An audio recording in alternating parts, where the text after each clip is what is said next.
അല്ല, ജമാഅത്തെ ഇസ്ലാമിക്ക് വളരാൻ കേരളത്തിൻ്റെ മണ്ണ് അനുകൂലമാകണമെങ്കിൽ കേരളം ഭരിക്കേണ്ടത് LDF അല്ല UDF.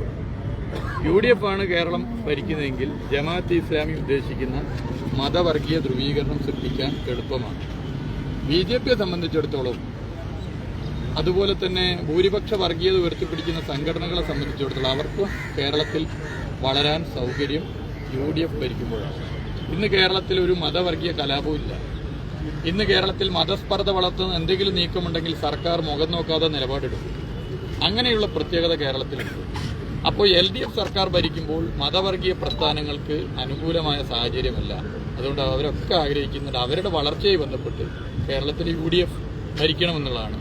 അങ്ങനെയാകുമ്പോൾ സർക്കാർ കക്ഷി ചേരും. രണ്ട് വർഗീയതയും സർക്കാർ പാലൂട്ടി വളർത്തും, പ്രോത്സാഹിപ്പിക്കും. അതുകൊണ്ട് ഈ ഭരണം എങ്ങനെയെങ്കിലും താഴ്ത്തിറക്കി UDFന്റെ ഒരു ഭരണം വരണമെന്ന് ആഗ്രഹിക്കുന്നത് ഒരു ഭാഗത്ത് BJP ഉൾപ്പെടെയുള്ള മതവർഗീയ പ്രസ്ഥാനങ്ങൾ, SDPI, ജമാഅത്തെ ഇസ്ലാമി പോലുള്ള മതവർഗീയ പ്രസ്ഥാനങ്ങളാണ്.